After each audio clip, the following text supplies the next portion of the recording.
Welcome to the Project Scola podcast, brought to you by the Philos-Sophia initiative, breaking through the barrier of scientific belief. I'm your host, Brian Murphy, along with co-host John Trevor Berger, and we're here to talk about the work of Professor Wolfgang Smith and his foundation, the Philos-Sophia initiative. And we have with us today a very special guest by the name of Raphael De Paola. Professor Raphael is a professor in the Department of Physics at the Pontifical University in Rio de Janeiro. Raphael, welcome. Well, thank you, friends. Thank you, Brian. Thank you, John. And congratulations for the initiative. All right. Well, Raphael joins us.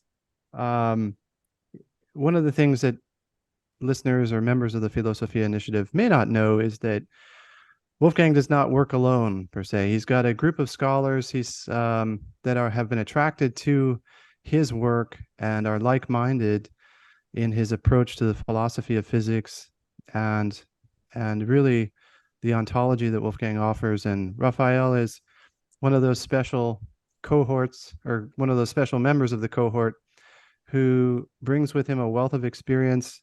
He has his PhD in the theoretical physics, and he's authored 6 papers on the subject. And your wife, Raphael, is also a professor of physics at the State University, correct? Right, applied physics. At applied physics. So, and do you think your son Giuseppe will follow in your footsteps there? I don't know.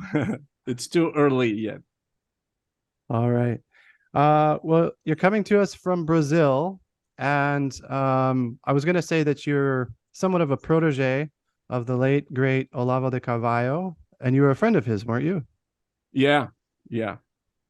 Of him and his sons, he had 8 sons, 8 children.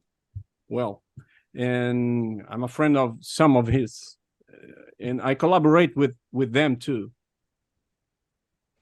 Amazing. And I don't know if I was correct in using that word protege. I would say you were really properly speaking, a protege of your own father, and your father had an interesting story. I remember, well, I had the good fortune of being able to visit Raphael in Rio de Janeiro twice. And I remember walking and talking with you in the streets of Rio, and I thought, I have to get this man on camera. He's so interesting. Your family history was so interesting. And I wondered if you wouldn't mind sharing a little bit of your family history in Brazil. Well, I'm 51 years old, and my dad was in his he did medicine in the south of Brazil, the School of Medicine, and then he was a kind of communist agitator, and he knew the interior of the communist movement here during Brazilian military dictatorship, that the dictatorship established in 1964. At first it was a little soft dictatorship, but in less than 2 years it got really hard. And my father was then at the School of Medicine, and he was arrested once in a city that is not his city, in the northern Brazil, and he didn't suffer any torture, but we know some of communist people got tortured here in the military dictatorship. But compared, for example, to many other places in which the military took power, like Argentina and Chile, our dictatorship was really mild, really soft, all over the 21 years until 1985, when it officially ended. And let me say, if these right-wing dictatorships in Latin America were dictatorships, they were not totalitarian, they were authoritarian, which is people who wanted to take their lives normally, a kind of normality, were not bothered by the dictatorship, but only communist agitators. It's very different from Cuba or left-wing dictatorships. I have many friends from Cuba.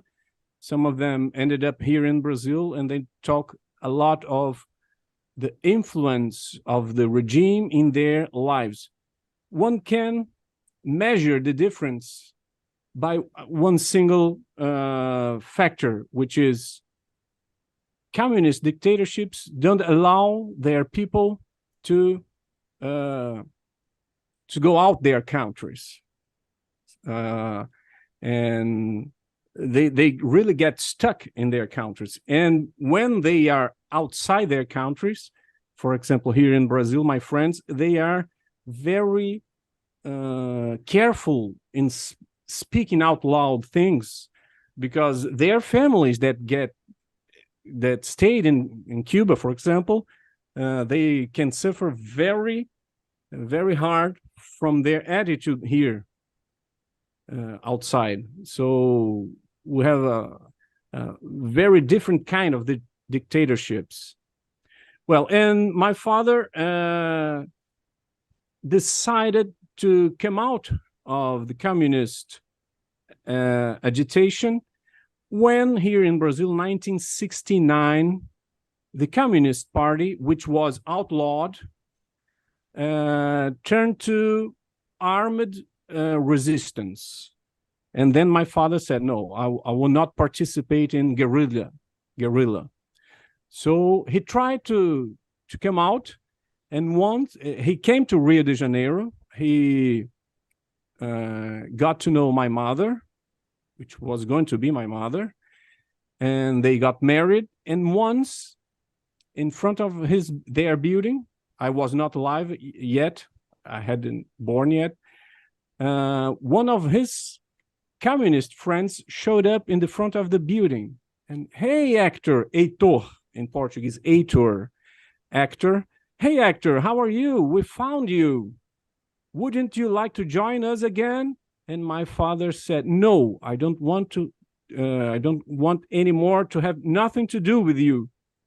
And no, but you know that you cannot leave like that. You understand the organization, right? And he said, yes, I understand. I also understand that if you show up again here or in any other place bothering me or my family, I will denounce you to the regime. This was in 1970, in which the regime was really getting heavy. And then they never appeared again.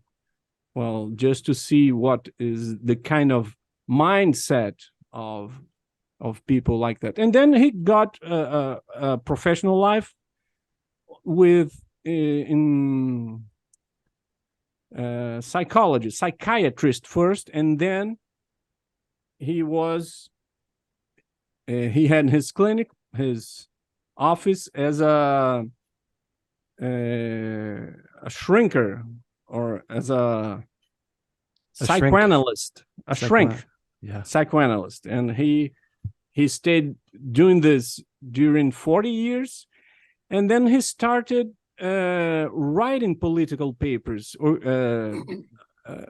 in 1990s, at the late 1990s, when he got to read Olavo de Carvalho's books on the subject, and showing the cultural penetration of communist agenda, communist mindset.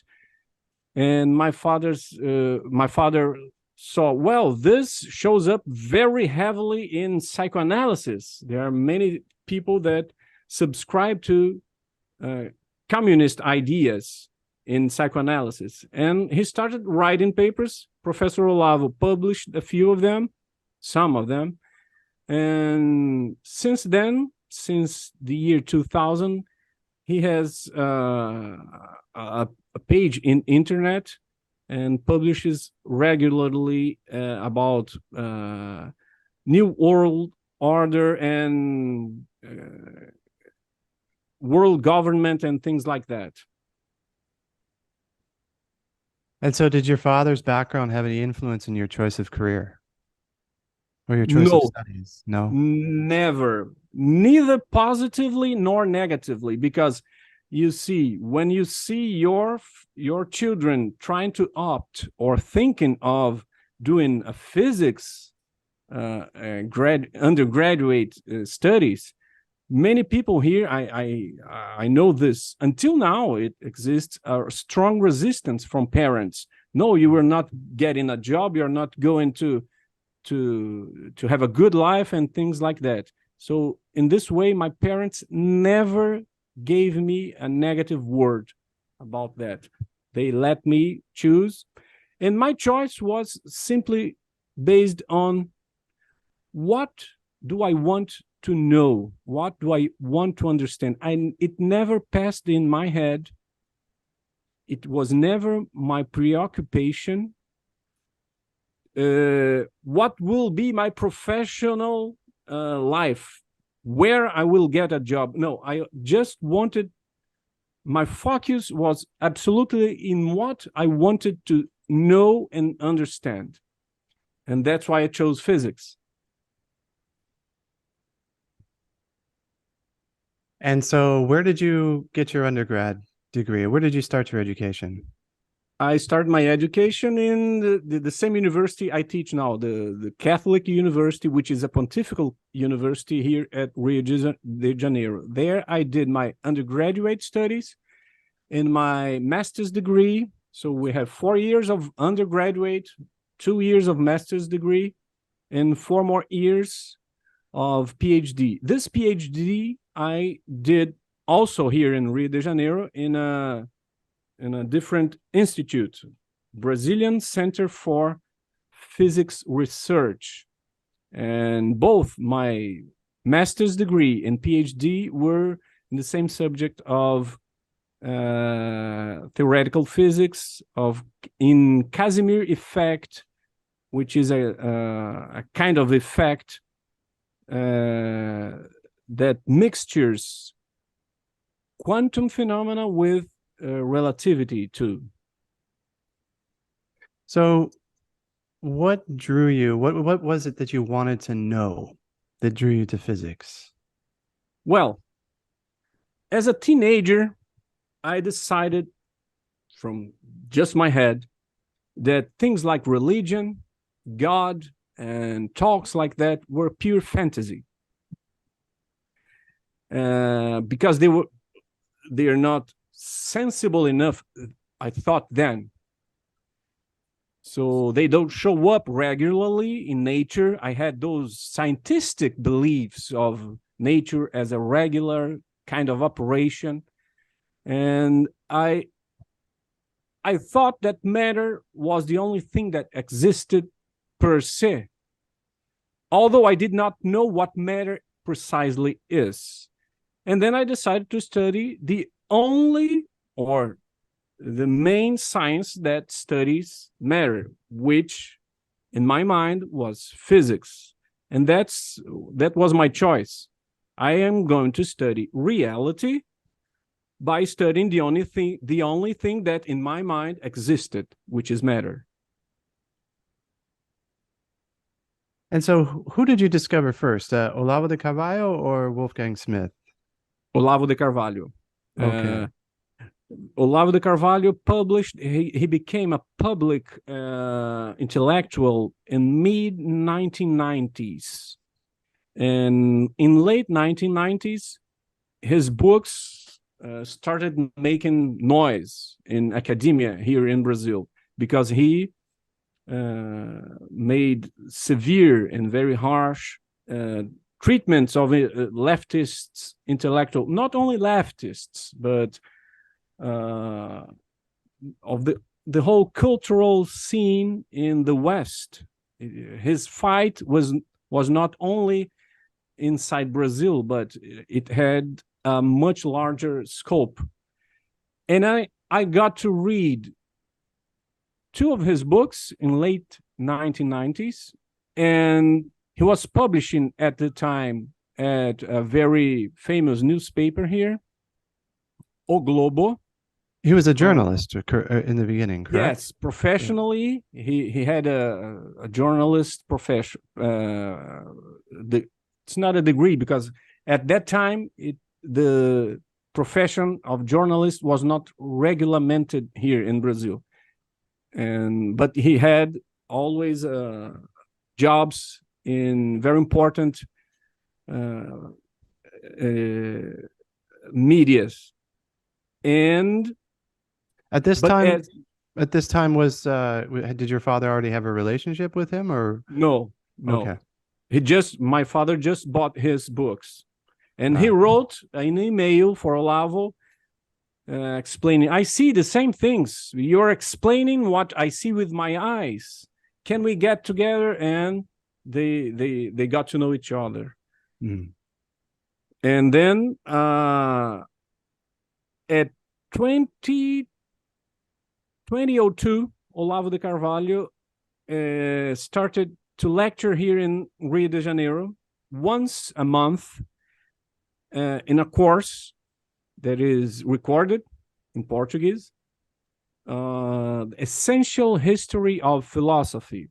Once a month, he came here to Rio de Janeiro. He gave this course in São Paulo, Curitiba, and maybe one other city here in Brazil. It's all recorded, some 30 classes. And I got impressed, really impressed of this, how wide his intelligence was, how he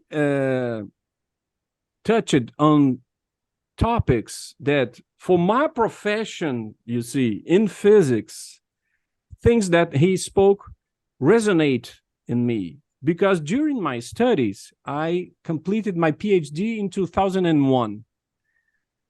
During my studies, I, time and again, in lectures, either by me or by others, or in group studies, I asked people, but what is mass?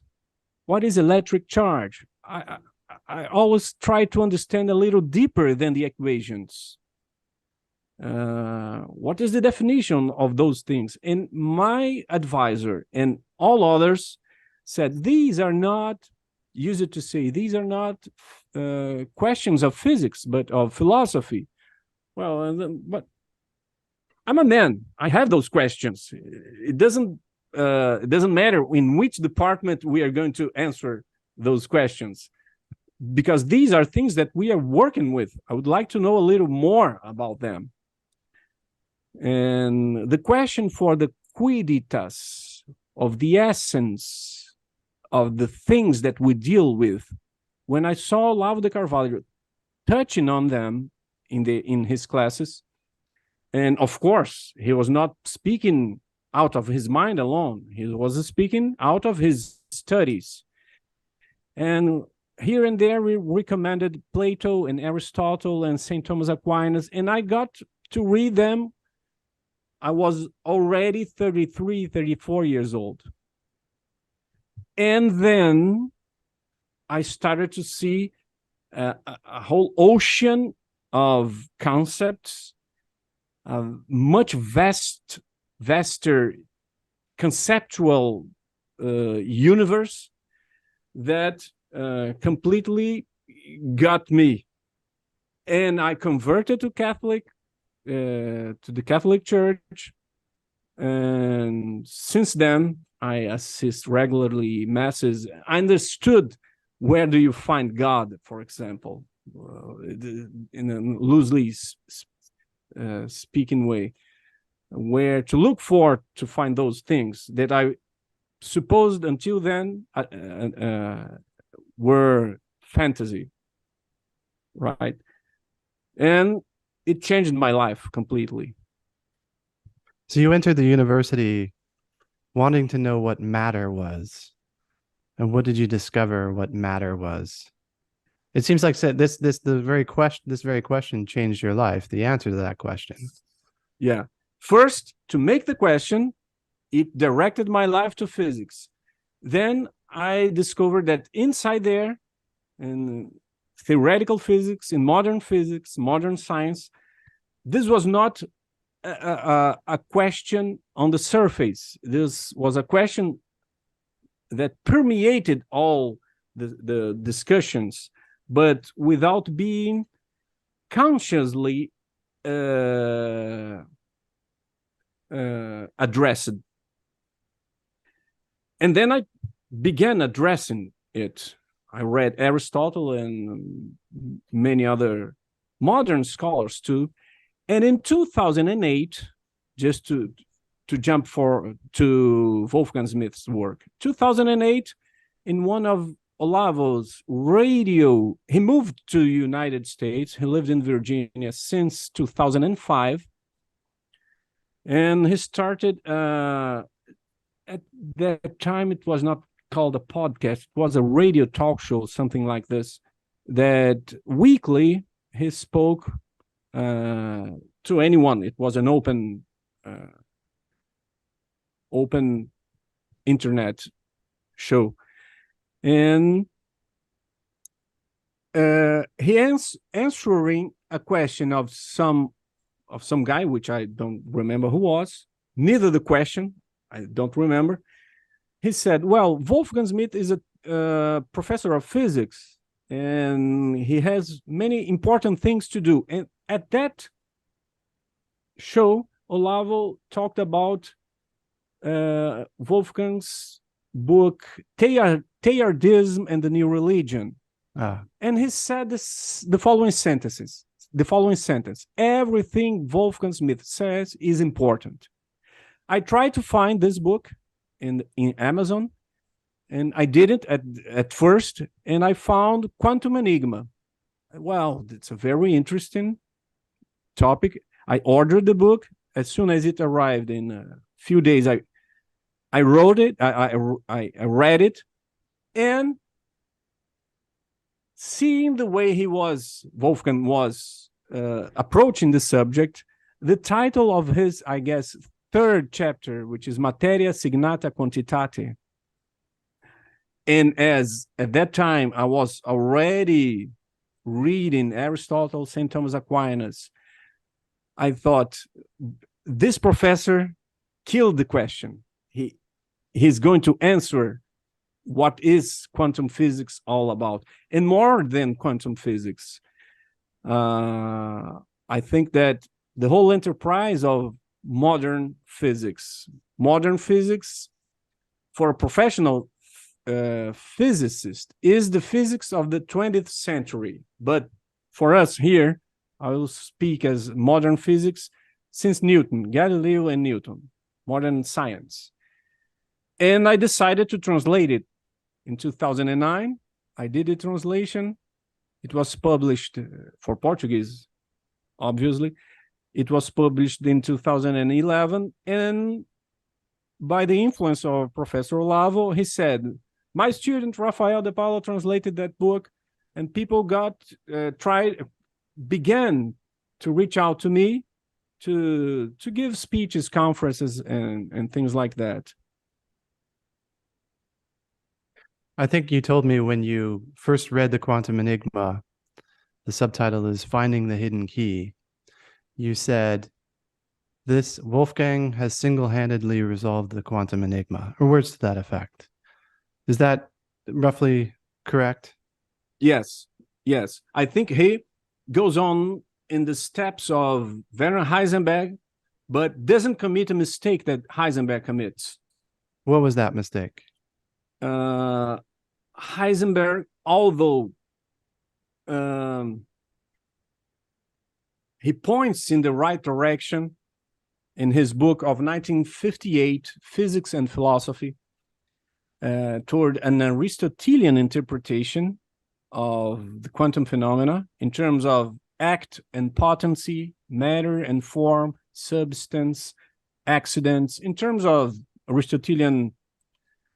Nowadays, it's called philosophy. It's not a philosophy. It's well, we could enter in that in a few moments. And a few times in the book, Heisenberg speaks as if the parts somehow has the same status status as the whole.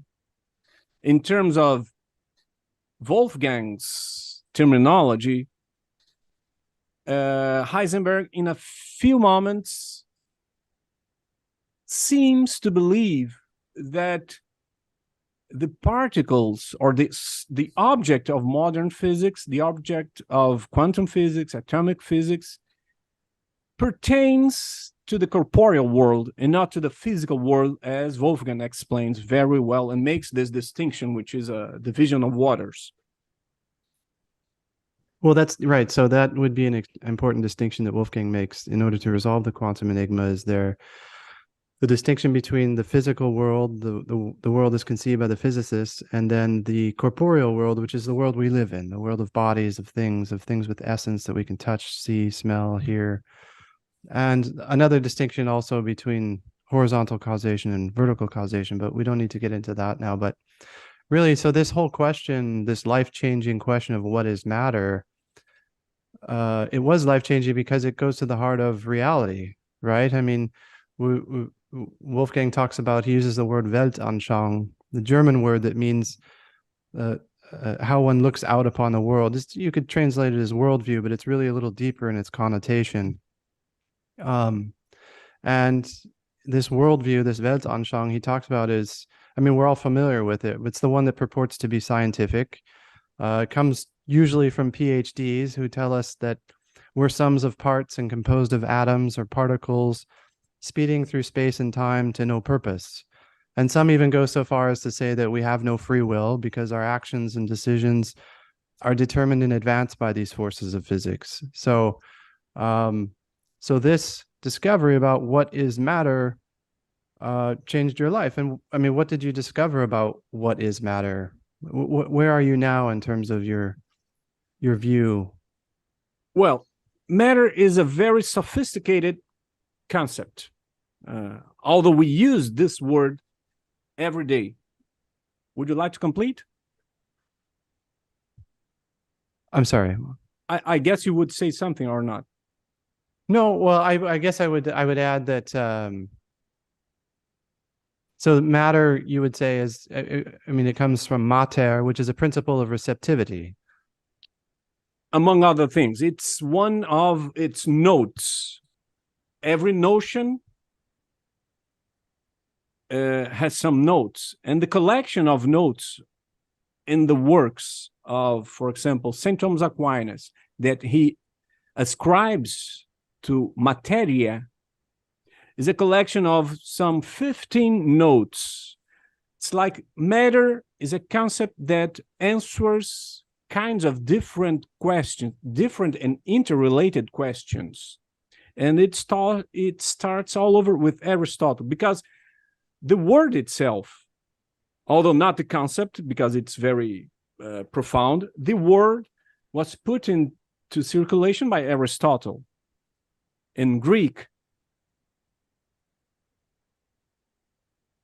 In Greek, of course, he didn't use the word matter or materia, because in Greek, the word is chyle. Chyle means wood. In Latin, wood is materia. In Portuguese, madeira, wood or lumber in English, I guess, something like this. It's a kind of material, and we recursively use the word matter.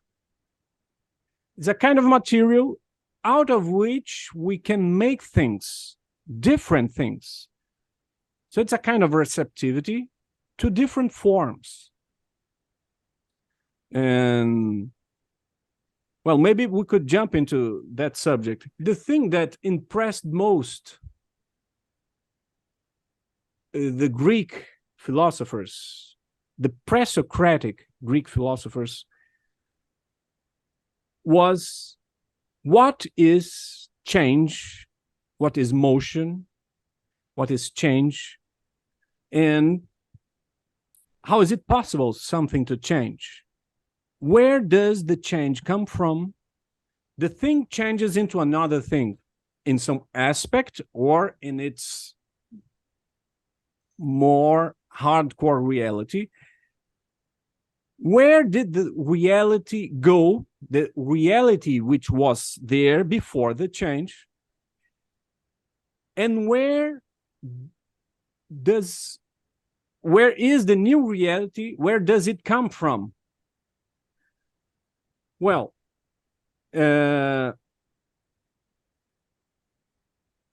Aristotle, examining the solutions that pre-Socratics gave to that question, what is motion, what is change, identified in Thales of Miletus, Thales, the pronunciation here in Portuguese and in Latin languages is Thales. For example, Thales expressed the following: everything is made out of water. Even this water, along with the glass, along with us, along with the microphone, along with everything is made of a kind of philosophical water. It's not the same water, because even that water that we drink is made out of a primordial water, which is a kind of, again, using the word matter that Aristotle will coin. Then, after Thales, there comes Anaximenes, for example, which says, no, it's not water. This kind of primordial substance has to be air. In a very weird way, Heraclitus says, no, it has to be fire.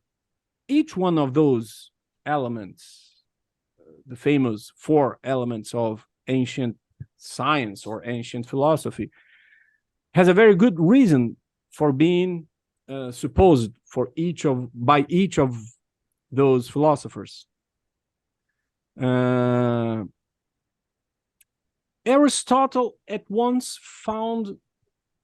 got the impression and explained that, well, these guys are behind the question, what things are made of? What is the basic constituent of all reality? Aristotle, will use for that the word hele, matter, because it's a common day material. It's a common day material which serves the purpose of receiving different forms. So at once we see that matter, its first note is to answer the question what things are made of. And at once we see that it has to be conjoined in order to understand what matter is to what form is. Form, right? So matter and form are called co-principles of material things, right? And Aristotle said the following: well, those guys were after a very good question. I understand that question. I agree that it's a very basic and fundamental question, and I will put it into my system. Let me say like that. But only this question is not enough, because at that time we had already a few centuries of discussions in Greece, all over Greece, and many things were in the air, to say like that. It struck Aristotle that this is one question that has to be complemented by the other question, the opposite question. Well, if everything we see is made up of the same kind of material, be it water, be it air, the 4 elements of Empedocles, be it fire, be it one or a few or many, maybe an infinite number of kinds, Aristotle discusses all those possibilities in his Physica and his work Physica. be it what it is, we are lacking the other question. If everything we see is made up of the same material, how is it possible that things look different? Aristotle said the following. Well, I agree with the question of the pre-Socratics. He, Aristotle, coins the word matter, and he coins the word materialist philosophers for those pre-Socratics, because they were interested in this question. And although it's a very good question, it's not the only one we can make.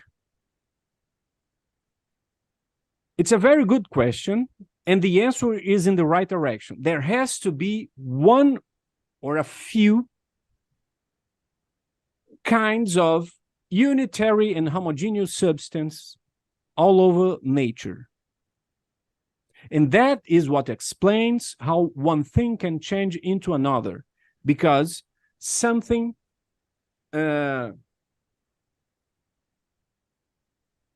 remains the same during change. This is a second note of the concept of matter. It is what remains the same during a change. For example, accidental changes. For example, when a thing changes its color, when an apple that was green, not ready to eat, and then it matures into a edible or eatable apple. There has to be something that remained the same during this superficial change. If we go to the bottom, there has to be some kind of thing that doesn't change during a change. And this is the second note of the concept of matter. What does not change during a change. Other kinds of change that Aristotle lists, he lists 4 great kinds of change. Change of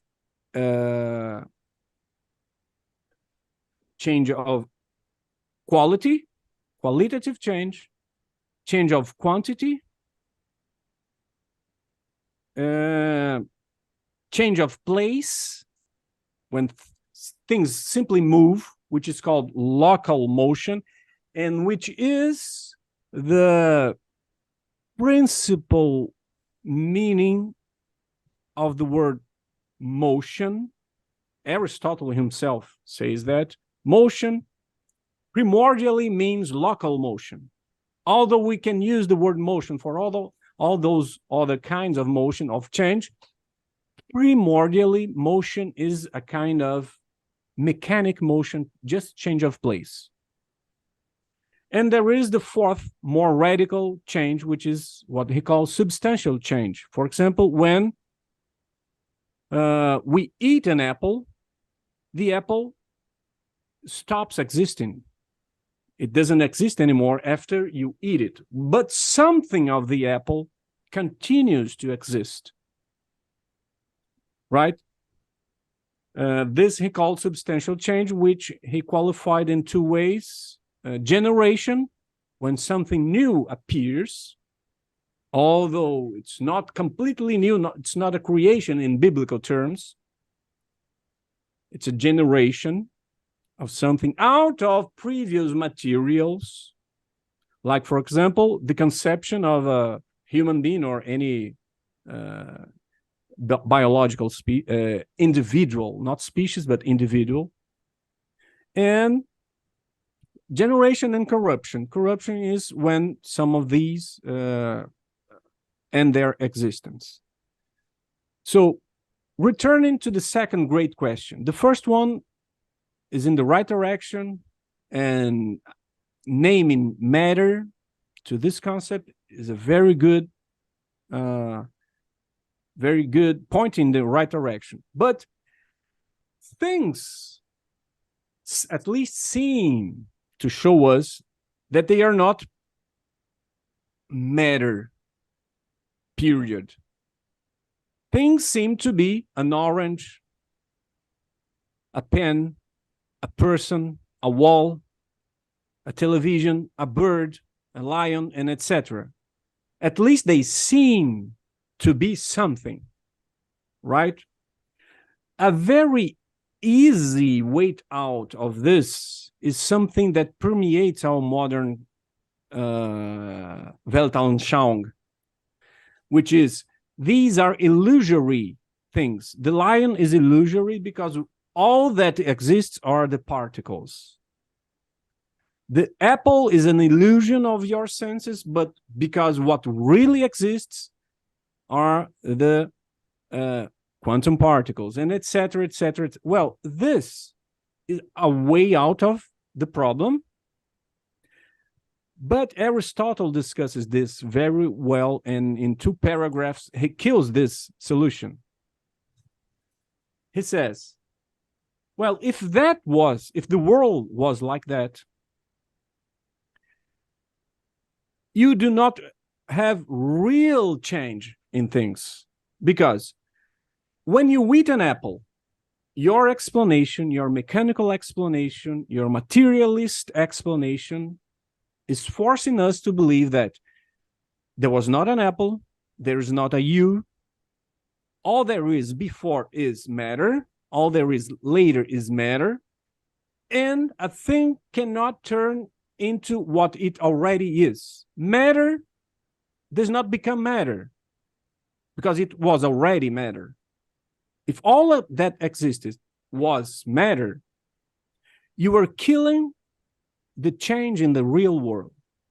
In trying to understand what change is, your solution is demolishing change. So in your world, there's not something like change.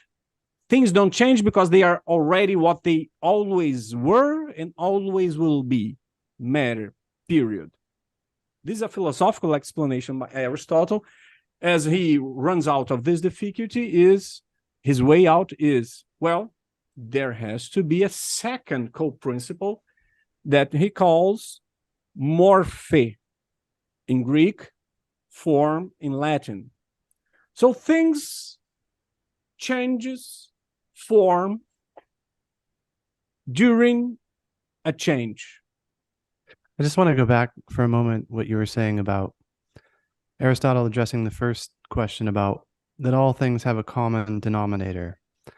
Or really what he does in those 2 paragraphs is lay waste, if you will, to the reductionist concept. The idea that if everything reduces to, let's say, atomic particles or atoms, then that's all things are, and there is no change because everything is always the same. And so to believe in such a thing is to deny not just that there's change, yes, change, but that there's even being, that there's anything. As you said, there's no apple, there's no person eating an apple, there's just those particles. So it's really kind of a self-refuting, I guess you'd call it an ideology or a concept. I was just going to say, Brian, in fact, yeah, as you spelled that out, it's self-refuting in a sense because, or maybe not in a sense, maybe it's just simply self-refuting because if you have change, you say matter changes into matter, well then that it's a tautology. You've really got what's really happening here is you're saying that they're really, to say that everything is one homogeneous mass of particles or an element or whatever, some primordial stuff, is essentially to say that there is nothing at all. There's no being. Wolfgang somewhere says that when you obliterate hierarchy, you obliterate being.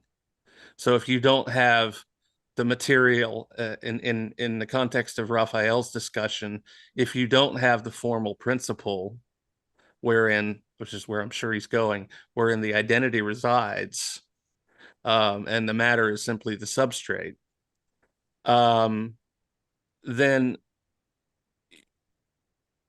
What you're really talking about it in terms of hierarchy is an ontological hierarchy, well, of levels course, of, yeah. yeah, of course. And that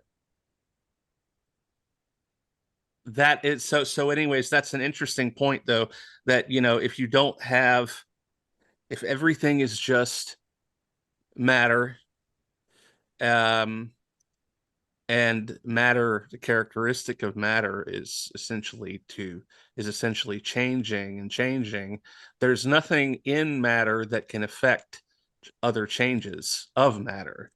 I mean, because there's no active principle which can say, okay, this is, that to be able to say this is this and this is that and this is not that, that is not this. Because this it's all just this, and that's tantamount to not even existing at all. It might as well be. Yeah. Well, and interestingly, Raphael, we spoke briefly before this recording. You brought up the, as you get into morphe next. Obviously, if you brought up the topic or of individuation, how do you identify things as such as they are? If everything is just parts or material, then what makes them distinct? What makes them unique? And this is really, it's funny because this is why philosophy or the Aristotle matters so much to quantum physics, because we're still talking about the same issue that he was talking about Yeah. thousands of years ago, which is Yes. what are things? And the modernists or the current worldview says that we're all just walking, talking compilations of particles. And Aristotle dealt with this issue thousands of years ago and said this is untenable. And here's why. And the reason why is there must be something else to the matter to make it what it is. Sure. There is a way out of this, which is not satisfying, but there is, and that's the illusion of, and that's why Democritus said there are atoms and the void. He was leaving a space, a conceptual space for local motion. We still have those chunks of matter, those atoms that can change places. And nowadays, the scientific belief is that we could explain everything only by rearrangements of chunks of matter, of atoms, of quantum particles in different places. And they end up creating the illusion, that's the error, creating the illusion of being a different substance or different kind of being. But this is not satisfactory. Incidentally, real quick, I'll jump in and say that what's interesting about this is that the Democritian solution, which Brian and I discussed at length in our pilot episode, is essentially bifurcationist. So, like you said, there's a way out of this, which is unsatisfactory.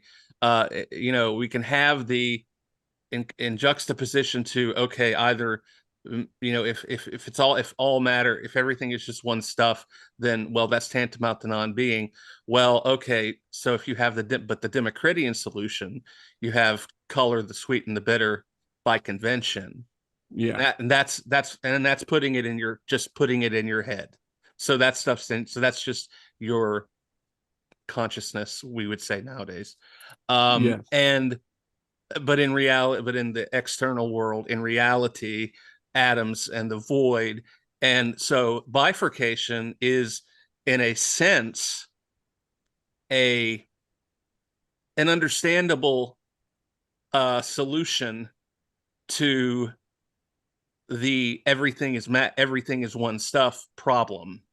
And you can, and in light of what you said, I mean, one can see how you could think, okay, well, yeah, bifurcation.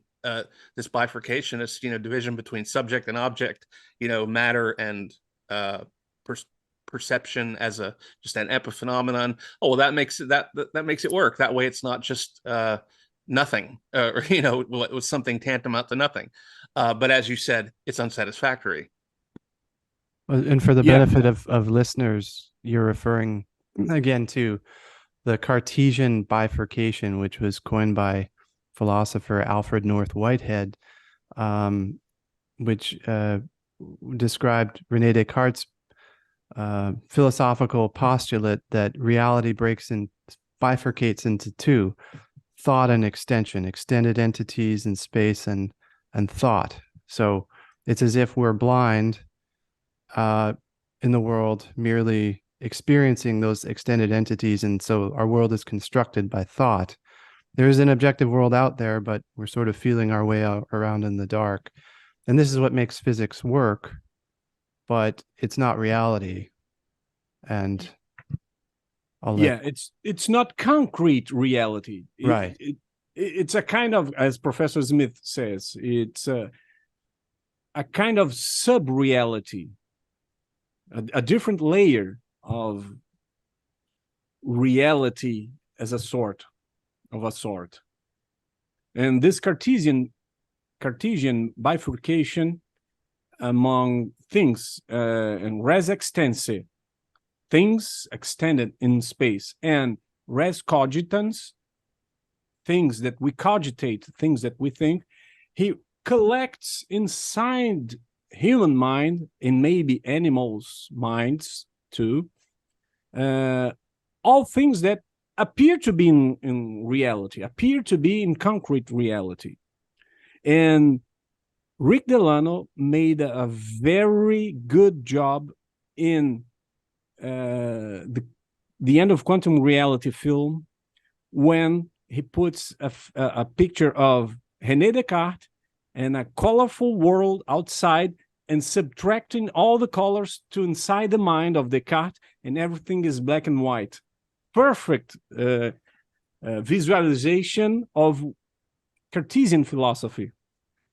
So you're referring to the documentary film "The End of Quantum Reality," produced by Rick Delano and K.T. Thomas, really featuring Wolfgang Smith. So right, and that's and also you can, incidentally, since I guess we can go ahead and do a shameless plug here, you can see this at theendofquantumreality.com, and also Raphael's esteemed departed mentor, Olavo de Carvalho, is also featured in that, who, oddly enough, I don't think it's too inappropriate to bring it up, but curiously, Olavo and the producer, writer, narrator, score composer of the film The End of Quantum Reality, Rick, passed away within 36 hours of each other. Yeah, maybe several months ago. It was very curious, but I agree, Raphael, that was a brilliant illustration of how the Cartesian really the bifurcationist more generally paradigm or trick works. And just for the listeners to round it out, I just wanted to make the connect, because we jumped from Democritus to Descartes. I just wanted to clarify that the Democritian solution is essentially, or let me put it this way, bifurcation predates Descartes. Really, Democritus was the first person who, by convention, there's the color and the sweet and the bitter, but in reality, only atoms and the void. That's, in essence, that and what the Cartesian philosophy, which Whitehead called bifurcation, Wolfgang uses a lot. It's essentially the same philosophical or ideological tenet. So just hopefully we can connect the dots there. But there's something interesting that I think even Descartes struggled with, didn't he? I think Wolfgang brought this up, that, well, if everything that we perceive is just res cogitans, it's just an image in our head, then how can you say that the external world objectively exists? And I think Wolfgang points out that Descartes then appeals to the veracity of God, quote unquote, to know that the external world exists. But that's somewhat of an aside. But I want to get back to this notion of change and being. And Aristotle, you were making the point that Aristotle refuted this, and he said there must be something more, and he comes up with the concept of morphe. And I'll let you continue, Raphael. Okay. John is right. Before Descartes, even Galileo said the same things as Democritus. If there were not animals, and if we were not animals, all those talk of colors and tastes and sounds and etc. would be useless. Well, it may be useless for your purposes, but reality doesn't show it is, doesn't appear to be those categories seem to pertain to reality. And even more, our brain, or brains, or our minds, or intellect, as we'll speak in a moment, is or is not part of the world. Are you an angel? This is a kind of angelism. These guys, these philosophies appeal at the bottom line to a concept of man that does not pertain, the interior of man does not pertain to the world of nature. We are some kind of supernature floating above the material, the res extensive.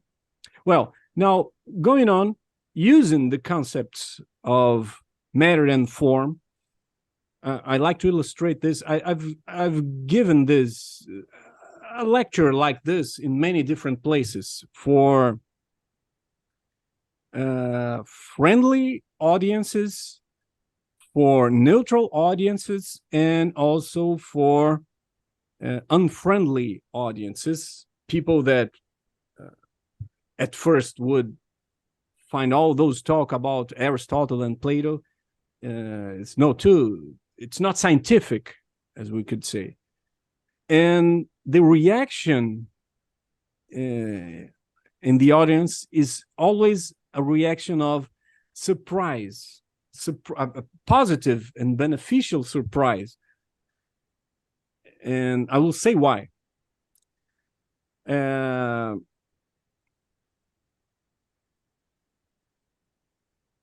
As Wolfgang Smith, and following the lines of Aristotle and many classical philosophers, Plato and too, we, in our day-to-day, let us call roughly a pre-scientific worldview, understanding the word science as we understand it today. Before you were a scientist, you were a child and you got in contact with many different things, right? With the real concrete world. I will use concrete as a very defining aspect of our discussion. And it comes to our mind the classification of the real world, the concrete world, into 4 different layers. Things in the real world either have or have not life. They are animated or inanimated things. The inanimate things, we could classify or give a name to it as a mineral layer of reality. Mineral things, right? Mountains and rocks and things like that. Maybe microphones and etc. Although there is a very beautiful discussion between artificial things and natural things that runs across all classical philosophy. Things that do not have life. And then we have things with life. Things with life divide into 3 more layers: the vegetal kingdom, the animal kingdom, and the human kingdom, right?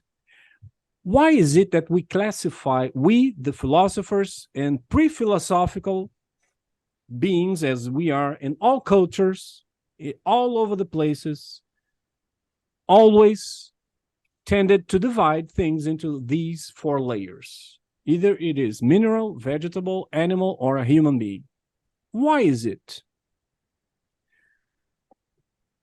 And I'm trying now to use the concepts of matter and form to see if they are good concepts, good exponential concepts, to deal with concrete reality. In terms of change, because this is our only problem here. What is change? How do you explain change? And the explanation of change, the description of change, what it entails to in our perception of real things in the world.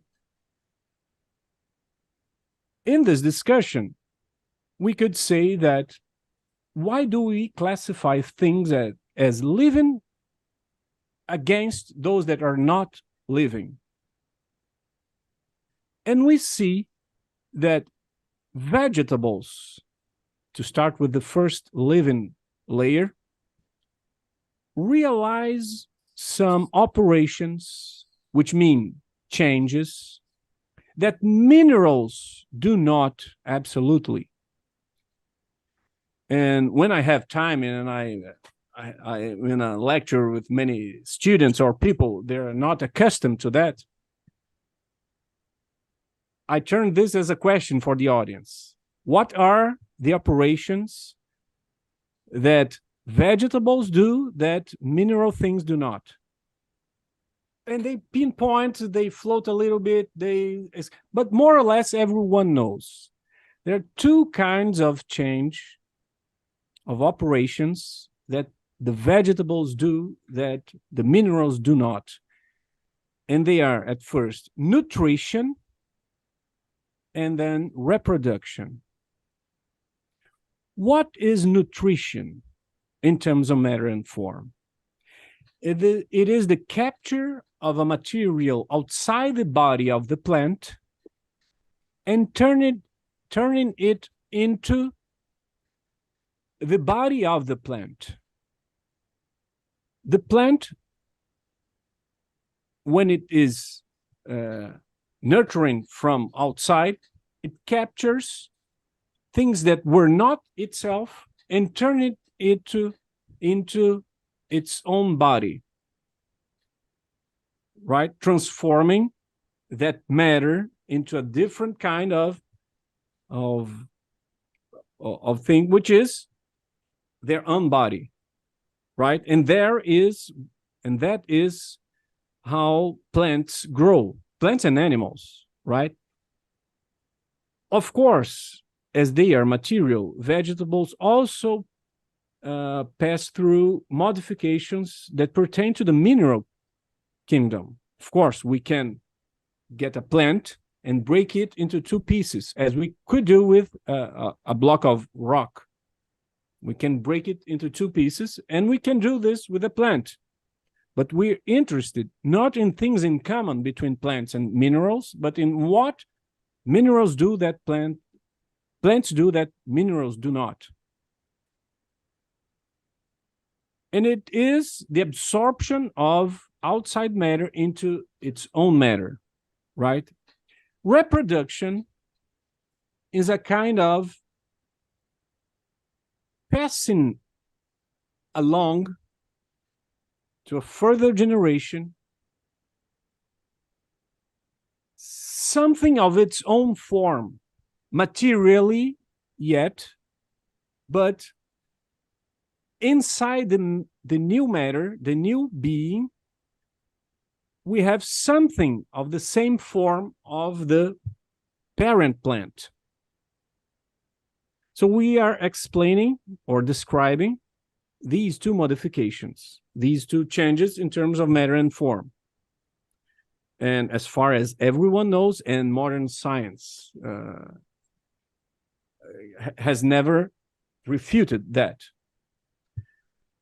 All right, and then we go to the difference between animals and plants. why do we classify some beings into animal kinds and while others stay to the side of vegetable?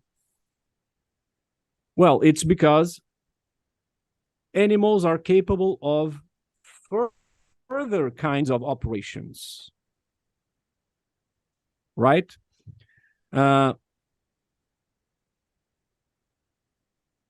People always answer, an animal can change its place. It is animated, and the name comes from this. It is animated, and it can change at its will, your spatial localization, right? Well, it is a change of place radicated in the form of the animal. But the most important operation is what we call sensation. Animals are capable of sensing things outside. When, for example, a wolf sees a sheep, it gets something from the sheep, which is not its matter yet, because his belly is empty yet. He did not feed yet, so he did not nurture from the sheep. That's what he wants to do. But something of the sheep, the wolf captures.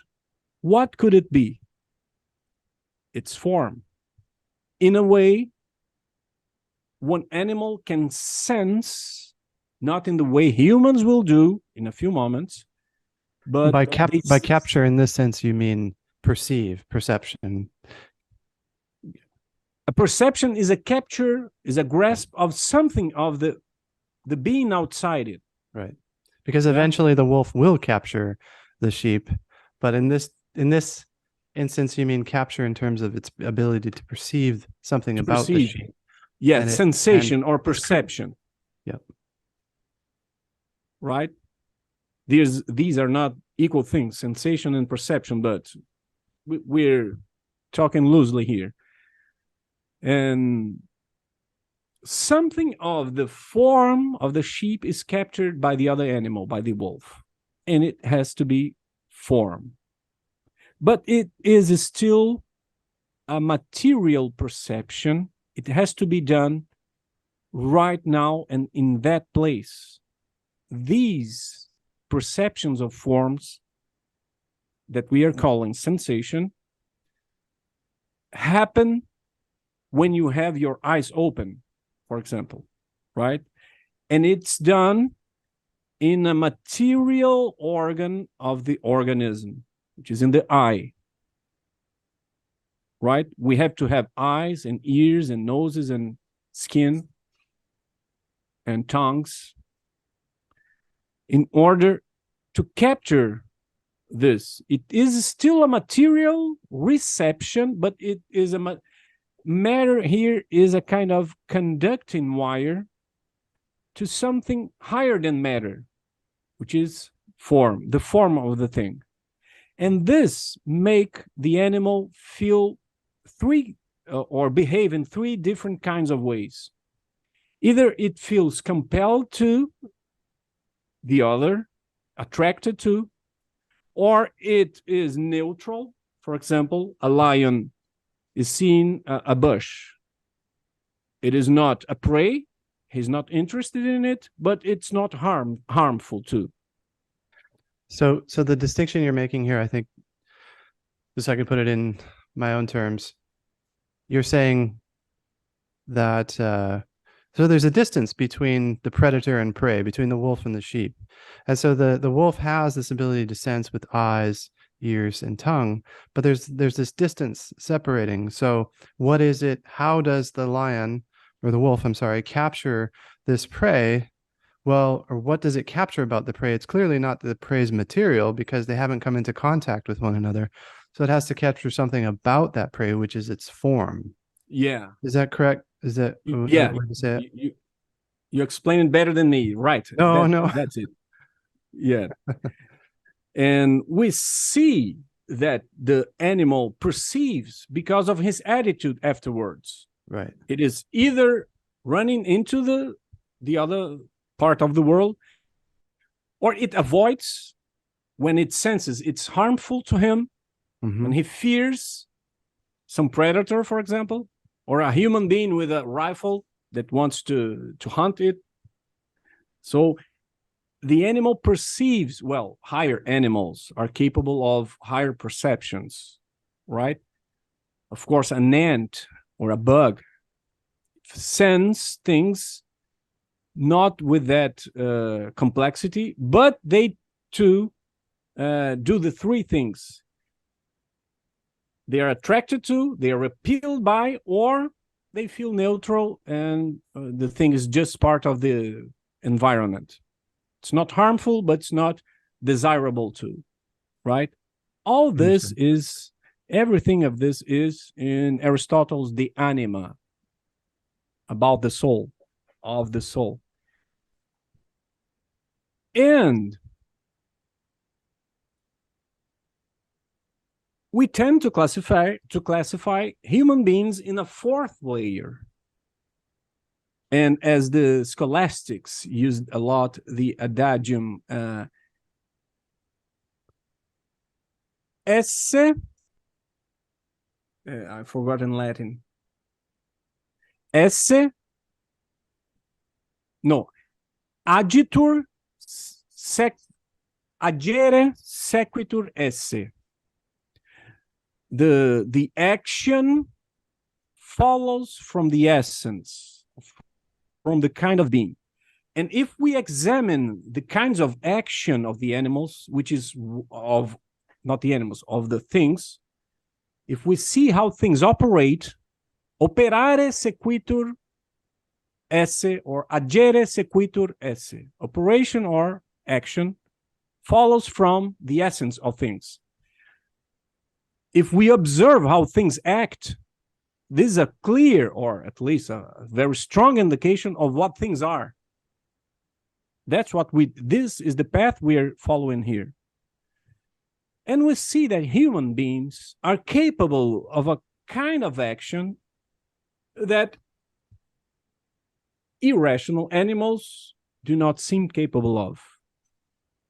And when we say this to larger audiences, people come up with the answers: language, reason, intelligence, and words more or less like this. Discourse. Some of these words are better than others. In a loosely kind of way, we can say that animals have language or speech. It depends on the philosopher. They are talking about the same thing, but using different words. And you're talking right now the distinction between the animal Humans and the human. Okay, what are the next level up now? Yeah. Okay. What distinguishes humans? Yes. Thank you. Anthropos. And animals have a kind of communication. If we use the word language for them, it's discussable, but communication, no one will deny. They communicate with others. For example, it's very amazing to see the natural world. I will give one example. There is a species of monkeys that live in trees, on top of trees. And every individual is doing each one its thing. One is feeding, the other is scratching the other's head, the other's back, and etc. And there are sentinels in the group. And all of a sudden, the sentinel emits a noise, and instantaneously, all the individuals look down. That noise is a sign of a danger that comes from below. For example, a cougar or a cat, a wild cat. So the sentinel is using a sign. Clearly, this is a sign. that others understand. And in some other instances, the sentinel emits a different kind of whistle, and all the individuals look up, look above. It's a danger coming from the sky, maybe an eagle or a predator from above. So they clearly have communication, right?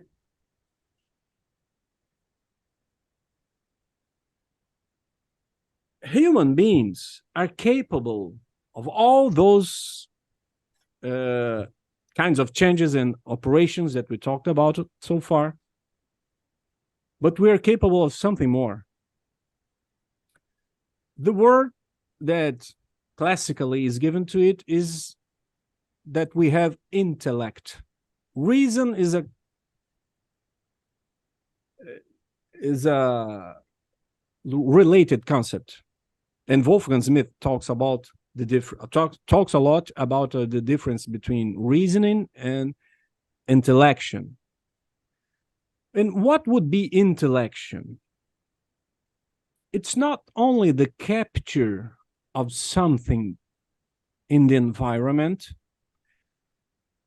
but we have the ability of talking about things that are not present here and now. We're talking here about lions, sheep, and oranges, and apples, and etc. And I did not bring any of those, but everyone understands at once what we're talking about.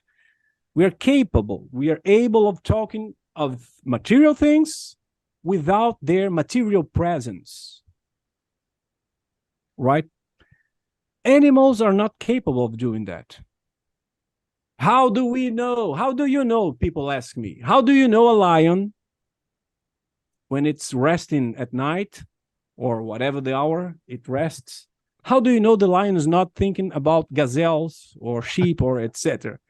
How do you know? Well, it's an indirect inference, but very strong. If they were capable of talking of things in the absence of them, they would be inventing symbols for those things. They would grow up schools, either graphic symbols at first, without graphic, but sound symbols. They would develop what we properly call language. And what is a symbol? And then one generation of lions would be teaching the newer generation of lions in schools how to hunt. Do you remember the hunting today? Do you remember the localization of the gazelle? Well, here's a plan for the following. Of course, animals are capable of learning, but they learn in the act. They cannot learn, let me say, theoretically, in the absence of the material things. If they were capable of this, we would see they developing systems of symbols. That's what we call culture. I want to raise a challenge to that, if I could. What about, let's say, a lion who marks his territory? Is he not conceptualizing the presence or potential presence of another predator or mate, something like that? Yes, but he doesn't write that down. They have a system of morality. Animals too have a kind of morality, but they don't write constitutions. They don't give classes. So we can call those more complex behaviors. We can call it comes from his impulse, and he's feeling something inside his own body, the necessity to leave urine here and to leave his smell there. because this is an interior necessity of him. I cannot envisage a lion explaining that. Once I was in a school here, explaining these things to professors and teachers and students in the school, the high school. And there came to me a biology professor with something of this objection. And he said, "You don't know anything about animal psychology nowadays.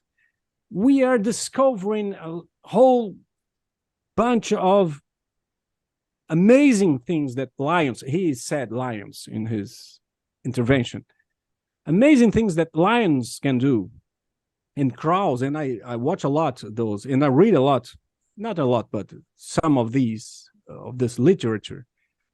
And yes, they are, I'm not denying this. But for what you are saying to be a denial or a refutation of what I am saying, it doesn't do that you speak that. You have to bring the lion and let him do the lecture. It is the lion that has to explain. Because in order to teach, they have to use language, and language involves the use of symbols, which involves conceptualizing abstracts or conceptualizing things that don't exist materially in front of them, let's say. And so more or less, John Dewey, which passed away a few years ago, is an American philosopher.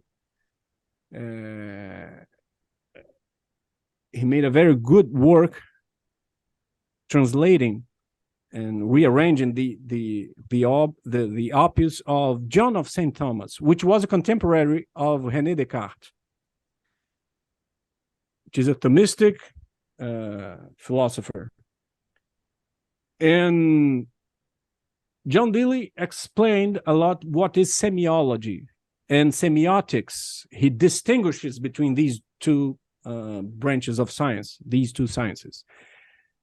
And he's very clear about that. Animals use symbols, but they don't know what a symbol is. They use it at that moment. Of course, they have an expectation of the reaction of the others among its group, and that's why he uses symbols. But he cannot see himself as using something. He's not an influencer.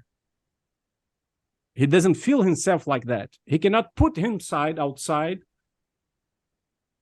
and look the whole situation. In this kind of way, only human beings are capable of abstraction. We extract from extract from a material situation things that were and are and pertain to matter, but without the necessity of the presence of the material objects. That's why they cannot explain things. Well, that's all the time we have for today. We hope you enjoyed it, but we are not finished. Professor Raphael De Paola still has more to say. We all have more to say, actually. Part 2, hopefully, will be out in about a week, and I think you'll find it very interesting. Just wanted to let you know, Dr. Wolfgang Smith's most recent book, if you haven't heard yet, probably his last book. Of course, we keep hedging our bets on that because we've said that about 4 times now. Physics, a Science in Quest of an Ontology, is now available on our website, Philos-Sophia.org. That's Philos-Sophia.org. And you'll find the link directly to the product page itself in the show notes down below. The book is available in paperback for $19.95 and hardcover for $39.95. It's also available in ebook format on Amazon, Barnes & Noble, and iBooks. You can get there through our product page. There's buttons that'll take you to the various websites. Also, if you haven't already, we really would like to invite you to watch our documentary film on the life and work of Dr. Smith, The End of Quantum Reality. It's been out for a while now, but I think it's still new to a lot of people. Visit theendofquantumreality.com and you'll find everything you need there. You can rent it or buy it on digital streaming. You can get it on Blu-ray or DVD. We have posters. We have other knickknacks and bundles. Again, that's theendofquantumreality.com.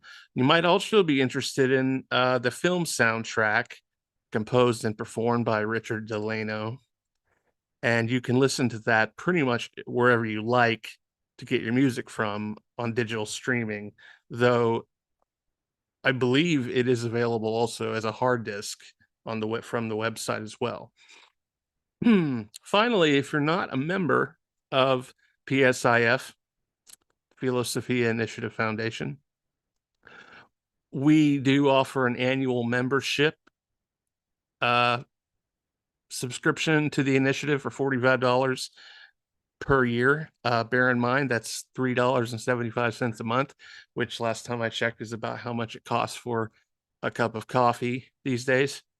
And that gives you a complimentary rental of The End of Quantum Reality, a link to Rick Delano's hit theme song to the film, One Way Up, free download, advanced access to things like this podcast. You'll see it a week or two in advance of everybody else if you're the impatient type or just like perks. Plus, you get advanced access to new articles and any kind of special features we have, and some occasional member exclusive content, and more member features will come as time goes by. And once again, you'll find a link to join the initiative in the notes included with the episode. This has been the Project Scola podcast. I'm John Trevor Berger. I'll be back with Brian Murphy and Raphael De Paola next week. Don't want to miss it. Good night.